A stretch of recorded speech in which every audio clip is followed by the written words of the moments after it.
भगवान शंकर को देखा, भगवान शंकर के पास मैया गई, बोले आदर किया। जान प्रिया आदर यति कीना, बाम भागे हर आसन दीना। बोले महाराज जान प्रिया, आज देखा कि पार्वती आई है, बड़ा सुंदर स्वागत सम्मान सत्कार किया। बोले कैसी? बोले पार्वती को प्रिया जाना, आदर किया। आसन कहाँ दिया? बोले वाम भाग में आसन दिया। और जब वाम, बोले समय बड़ा बलवान होता है बाबा, समय समय की बात है। एक समय ऐसा था जब आप बैठाना चाह रहे थे लेकिन हम बैठे नहीं थे, और आज जब हम बैठना चाह रहे थे आपने बैठाया नहीं था। आज आप बैठाना चाह रहे हो पर हम बैठ नहीं रहे हैं। तो बाबा ने कहा कि पार्वती ऐसा क्या? तो कहा कि उस समय हम पत्नी बनकर के आए थे और आज हम पत्नी बनकर नहीं, आज तो हम जिज्ञासु बनकर आए हैं, आज हम श्रोता बनकर के आए हैं। और पत्नी का स्थान होता है वाम भाग में और श्रोताओं का स्थान होता है सामने। बोले महाराज श्रोताओं का आसन सामने होता है और आज हम श्रोता बनकर के आए हैं। बाबा आज हम राम की कथा सुनने के लिए आए हैं, राम की चर्चा करने के लिए आए हैं। भगवान भोलेनाथ की तरफ मैया ने देखा तो बोले महाराज आज मैया की नजर पड़ी। मैया ने नजर डाल करके देखा कि बाबा की सर पर गंगा है। तो मैया ने कहा कि बाबा ये क्या? 16 श्रृंगार मैंने किए हैं, मैं आपकी पत्नी हूँ, लेकिन आपके सर पर कोई दूसरी नारी बैठी है। तो बाबा ने कहा कि पार्वती, इनका नाम है गंगा। बोले करती क्या है? बोले इस संसार के व्यक्तियों के पापों को धोती है, और जो परोपकार करे, जो अच्छा कार्य करे ना पार्वती, उसको मैं सर पर बिठा लेता हूँ। तो मैया पार्वती ने कहा कि ये गंगा हरिद्वार में है, ये गंगा बनारस आदि में है और आपने अपने सर पर बिठा रखा है। बाबा यदि यह गंगा व्यक्तियों के पापों को धोती है, तन को धोती है, आपने अपने सर पर बैठा लिया है, तो बाबा हम ऐसी गंगा को प्रकट करेंगे जो व्यक्ति के तन को नहीं, व्यक्ति के मन को धोया करती है। तो बाबा ने कहा कि पार्वती तुम कौन सी गंगा प्रकट करोगी? तो बोले महाराज आज मैया पार्वती कहने लगी। मैया पार्वती ने कहा कि बाबा हम कथा रूपी गंगा प्रकट करेंगे। और गोस्वामी ने लिखा कि पूछे रघुपति कथा प्रसंगा, पूछे रघुपति कथा प्रसंगा, पूछे रघुपति कथा प्रसंगा, पूछे रघुपति कथा प्रसंगा, सकल लोके जग पावन गंगा, सकल लोक जग पावन गंगा, सकल लोक जग पावन गंगा। बोले के बाबा हम ऐसी गंगा प्रकट करेंगे। बोले कौन गंगा? बोले ये जो हरिद्वार में गंगा बहती है, जो बनारस में गंगा बहती है, वो तो केवल तन को पवित्र करती है, लेकिन हम ऐसी गंगा प्रकट करेंगे जो व्यक्ति के मन को भी पवित्र करेगी। बोले महाराज उस गंगा का नाम है राम कथा रूपी गंगा। और जिन्हें प्यास होती है भगवान की कथा की, जो जिज्ञासु होते हैं, जो सच्चे श्रोता होते हैं, बोले महाराज वो तो 10 किलोमीटर दूरी से भी चलकर आ जाते हैं। कितनी मैयाएं अखड़ार से आई हुई हैं, कहीं ना कहीं इन्हें भगवान की कथा की प्यास थी। कहा कि बाबा हम कथा रूपी गंगा प्रकट करेंगे। कथा रूपी गंगा? तो कहा कि कैसी कथा? तो मैया ने कहा और गोस्वामी ने लिखा कि कथा जो सकले लोक हितकारी, कथा जो सकल लोक हितकारी, कथा जो सकले लोक हितकारी, कथा जो सकल लोक हितकारी, सुई पूछने चाहे शैल कुमारी, सोई पूछन चाहे कुमारी कोई पूछन जाए शैल कुमारी। बोले पार्वती कैसी गंगा? बोले कथा जो सकल लोक हितकारी। भैया बेस बहुत आ रहा, बेस हटा दो। बोले महाराज जो सारे संसार का हित करती है। तो बाबा ने कहा कि पार्वती ऐसी कथा पूछो जो केवल तुम्हारा हित करे, ऐसी कथा पूछो जो केवल तुम्हारा कल्याण करे। आप ऐसी कथा क्यों पूछना चाहती हो जो सारे संसार का हित करने वाली है? तो मैया पार्वती ने कहा बाबा ऐसी कथा इसलिए पूछना चाहते हैं। बोले किस लिए? बोले विश्वनाथ मम नाथ पुरारी। पहले आप विश्व के नाथ हैं, बाद में मेरी नाथ हैं, इसलिए हम ऐसी कथा पूछना चाहते हैं जो सारे संसार का कल्याण करे। बोले आज मैया सामने बैठी हैं। बाबा ने कहा कि पार्वती क्या पूछना चाहती हूं? बोले राम की कथा। आज हम जिज्ञासु बनकर आए हैं, आज हम श्रोता बनकर के आए हैं। हम पूछना चाहते हैं कि आखिरकार वो राम कौन थे और क्या जरूरत थी कि वह राम इस धरा पर जन्म लेकर के आए। तो बाबा ने 2 बार धन्यवाद दिया। बोले पार्वती एक धन्यवाद तुम्हारे लिए है और दूसरा धन्यवाद तुम्हारे पिता के लिए है। धन्य धन्य गिरे राजकुमारी तुम समान नहीं को उपकारी। पार्वती एक धन्यवाद तुम्हारे लिए है और दूसरा धन्यवाद तुम्हारे पिता के लिए है जो तुम ऐसी कथा पूछ रही हो कि भगवान की कथा, राम की कथा। बोले महाराज हर कोई धन्यवाद का पात्र नहीं होता। बाबा बताना चाहते हैं, बोले धन्यवाद के पात्र वही होते हैं जो हमें राम से जोड़ दे, जो हमें भगवान से जोड़ दे, जो हमें परमात्मा से जोड़ दे। कहा कि एक धन्यवाद तुम्हारे लिए जो तुम अपने पति के पास बैठी हो और पति के पास बैठ करके भी भगवान की चर्चा कर रही हो, और दूसरा धन्यवाद तुम्हारे माँ बाप के लिए कि तुम्हारे माँ बाप ने तुम्हें इतने सुंदर संस्कार दिए हैं कि पति के पास बैठ करके भी तुम परमात्मा की कथा को पूछ रही हो। क्या पूछना चाहती हो? तो आज मैया ने पूछा और बाबा ने लिखा, प्रथम सुकारन कहू बिचारी। सुकारन कहू बिचारी। प्रथम सुकारन कहू बिचारी।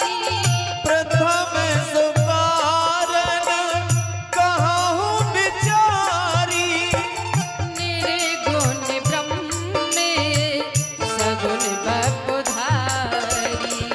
निर्गुण ब्रह्म सगुण तपधारी। निर्गुण ब्रह्म सगुण तपधारी। आज मैया ने कहा बाबा पहला कारण प्रथम सु कारण कहू बिचारी और निर्गुण ब्रह्म सगुण बपधारी। आखिरकार क्या जरूरत पड़ी कि उस निर्गुण निराकार ब्रह्म को सगुण साकार बनकर के इस धरा पर जन्म लेकर के आना पड़ा? तो आज बाबा ने कहा कि पार्वती उसका एक हेतु है। बोले क्या कारण बना कि राम जी जन्म लेकर के आए, ब्रह्म जन्म लेकर के आए? बाबा ने मुस्कुराते हुए कहा पार्वती राम जन्म के हेतु अनेका परम विचित्र एक तेका। बोले राम जी के जन्म के कई हेतु हैं और परम विचित्र एक ते एका, लेकिन पार्वती हम तुम्हें सबसे पहला हेतु बताते हैं। मैया ने कहा कौन सा हेतु? बोले पता है पार्वती भगवान की 2 द्वारपाल थे और गोस्वामी ने लिखा कि द्वारपाल हरि के प्रिय दो। द्वारपाल हरि के प्रिय दो। द्वारपाल हरि के प्रिय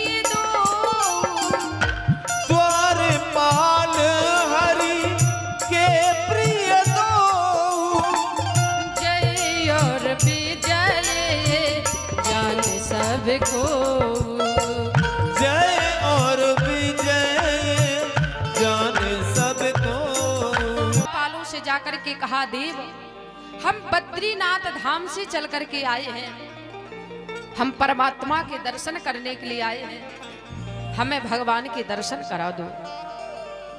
बोले जय और विजय ने कहा कि देव अभी अभी हमें समाचार मिला है कि भगवान विश्राम कर रहे हैं, और यदि इस समय हम गए तो उनके विश्राम में व्यवधान पड़ेगा।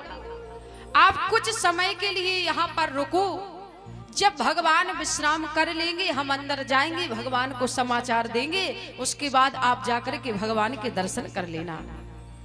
बोले महाराज जय और विजय सामने खड़े हैं सनक सनंदन सनातन सनत कुमार के। बोले चारों भाइयों ने कहा कि हम बद्रीनाथ धाम से चल करके आए हैं, भगवान के दर्शन के लिए आए हैं, और तुम मुझे भगवान के दर्शनों से वंचित कर रही हो। हम चाहें तो तुम्हें श्राप दे सकते हैं। बोले जय और विजय ने कहा, देव हम अपने धर्म का निर्वाण कर रहे हैं, हम अपने धर्म का पालन कर रहे हैं, भले आप हमें श्राप दे दो, लेकिन हम भगवान के विश्राम में व्यवधान नहीं बनेंगे। और बोले महाराज सनक सनंदन सनातन सनत कुमार, जिनकी उम्र हमेशा 5 वर्ष की रहती है, 5 वर्ष से जो कभी आगे नहीं जाते, आज वो सनक सनंदन सनातन सनत कुमारों को क्रोध आया, और क्रोध में आकर के जय और विजय से कहा, हम बद्रीनाथ धाम से चल करके आए थे भगवान के दर्शन के लिए, तुम भगवान के दर्शनों से हमें वंचित कर रहे हो, इसलिए जाओ हम तुम दोनों को श्राप देते हैं, 3 जन्म के लिए तुम राक्षस हो जाओ। बोले महाराज दोनों द्वारपाल चरणों में गिर गए, नाथ हम तो अपने धर्म का निर्वाहन कर रहे थे, भगवान के विश्राम में व्यवधान नहीं बनना चाहते थे, और आपने मुझे श्राप दे दिया 1 जन्म की छोड़ो 3 जन्म के लिए, कि 3 जन्म के लिए आप राक्षस बन जाओ।